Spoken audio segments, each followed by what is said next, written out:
श्री गणेशाय नमः. श्री स्वामी समर्थ. सुप्रभातम. नमस्कार. सिया ऑफिशियलवर आपले सुस्वागतम.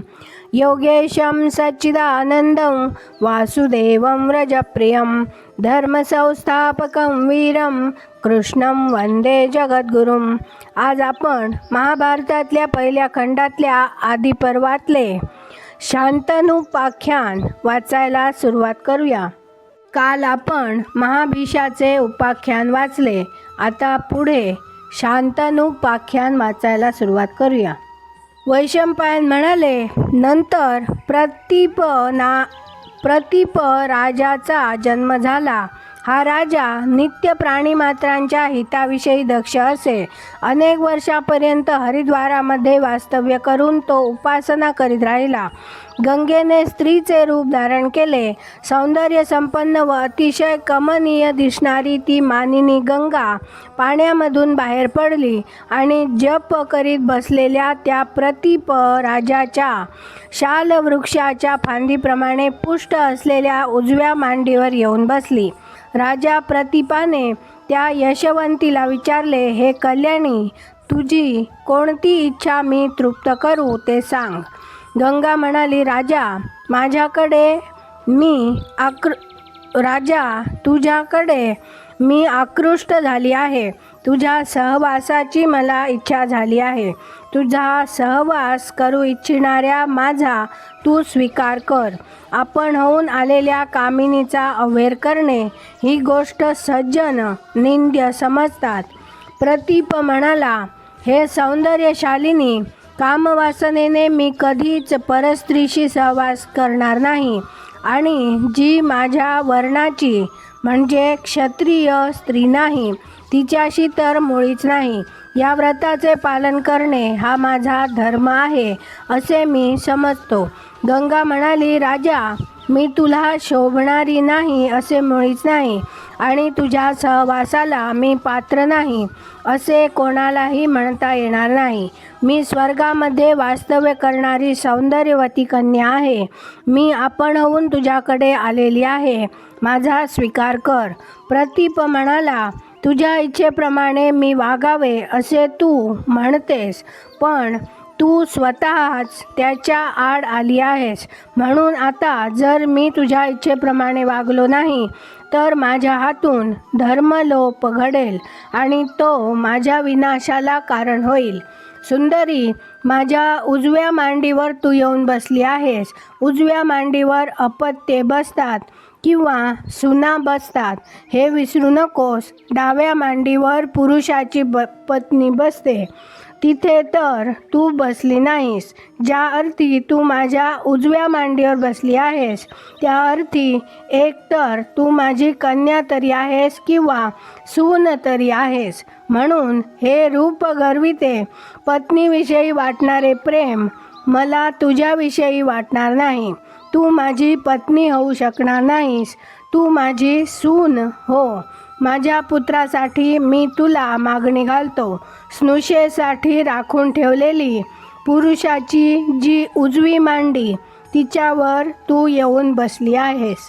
गंगा म्हणाली, धर्मशास्त्रज्ञ राजा, ठीक आहे. तुझ्या म्हणण्याप्रमाणे वागावयास मी तयार आहे. तुझ्या पुत्राबरोबर मी विवाह करीन.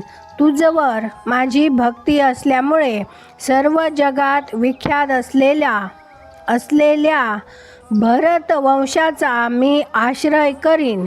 अखिल पृथ्वीमध्ये जे राजे आहेत त्यांचा आधार म्हणजे तुझी भरत कुळातील राजे. शेकडो वर्षे लोटली तरी त्यांच्या गुणांचे यथार्थ वर्णन करणे मला शक्य होणार नाही. या कुळामध्ये तुझ्यासारखे जे विख्यात राजे आहेत त्यांचा प्रतिष्ठितपणा काही अलौकिकच आहे. हे धर्मज्ञ राजा, मी तुझ्या पुत्राशी विवाह करावयास तयार आहे, पण त्यासाठी माझी एक अट आहे. मी जे काही करीन ते सारे तुझ्या पुत्राने सहन केले पाहिजे. त्याने कशाचीही चर्चा करता कामा नये. याच अटीवर मी येथे राहीन आणि तुझ्या पुत्रावर अखंड प्रेम करीन. तुझ्या पुत्राला पुण्यवंत, स्पृहणीय, पुत्र प्राप्त होतील आणि त्यांच्या योगे तो स्वर्गाला जाईल. वैशंपायन म्हणाले, इतके बोलून गंगा तत्क्षणी अंतर्धान पावली. पुत्रजन्माची प्रतीक्षा करणाऱ्या प्रतीप राजाने गंगेचे ते बोलणे सारखे मनात ठेवले. या परिस्थितीत त्या क्षत्रिय श्रेष्ठ प्रतीपाने पुत्रप्राप्तीसाठी आपल्या भार्येसह तप आचरिले आणि त्या तपाचे फळ म्हणून त्या दोघांना अगदी प्रौढ वयात एक पुत्र झाला. महाभीष हा तो पुत्र होता. प्रतीप राजाला वृद्धावस्थेमध्ये हा पुत्र झाला म्हणून त्याचे नाव शांतनु म्हणजे शांत संतान, शांततनु म्हणजे शांतनु असे पडले. कुरुवंशामध्ये श्रेष्ठ असलेल्या त्या शांतनूला स्वतःच्या पुण्यकर्माने म्हणजे पूर्वीच प्राप्त करून घेतलेल्या अक्षय लोकांचे नित्य स्मरण होते आणि पुण्यकर्माची त्याला परंपरा त्याने सतत चालू ठेवली होती. शांतनू तारुण्यात आल्यावर प्रतीप त्याला म्हणाला, शांतनू, तुझे कल्याण करण्याच्या हेतूने मागे एक स्त्री माझ्याकडे आली होती. वत्सा, ती सौंदर्यवती रूपगर्विता दिव्य स्त्री तुझा अभिलाष धरून पुत्रप्राप्तीच्या इच्छेने जर एकांतामध्ये तुझ्याकडे आली तर तू कोणाची कोण आहेस असे तिला तू मुळीच विचारू नकोस. इतकेच नव्हे तर ती जे काही करील त्याविषयी तू तिला काहीही विचारू नकोस. तुझ्या सहवासाची इच्छा करणाऱ्या त्या स्त्रीचा मी सांगतो म्हणून तू स्वीकार कर. आज आपण इथे थांबूया. शांतनूची कथा आता आपण पुढे उद्या वाचूया. माझ्या सिया ऑफिशियलला सबस्क्राईब केले नसेल तर कृपया आत्ताच सबस्क्राईब करा आणि दररोज महाभारत कथा ऐकण्याचा आनंद अवश्य घ्या. बाजूच्या बेलवर क्लिक करून लाईक करायला विसरू नका. शेअर करा, कमेंट करा आणि राधे राधे लिहायला विसरू नका.